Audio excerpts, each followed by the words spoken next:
नाशिकमध्ये बनावट ISO मानांकन दाखवून भाड्याच्या कार्यालयातून गुजरात व उत्तराखंडच्या औषध कंपन्यांची 1,73,00,000 रुपयांची फसवणूक करणाऱ्या 3 संशयितांवर गुन्हा दाखल केला आहे.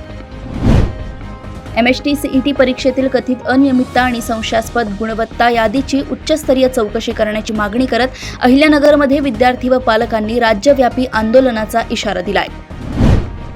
मुसळधार पावसामुळे जळगावच्या पाळधी ते तरसोद बाह्यवळण महामार्गावरील रेल्वे उड्डाणपुलाचा भराव खचल्याने वाहतूक बंद झाली असून पालकमंत्री गुलाबराव पाटील व गिरीश महाजन यांनी पाहणी करत चौकशीचे आदेश दिले आहेत.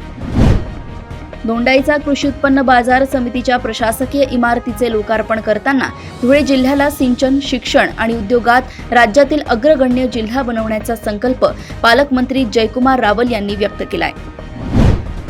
अक्कलकुवा तालुक्यातील जुगलखेत येथील जिल्हा परिषद शाळेच्या वर्गखोलीचे छत शनिवारी रात्री मुसळधार पावसामुळे कोसळली. मात्र रात्रीची वेळ असल्याने मोठी दुर्घटना टळली.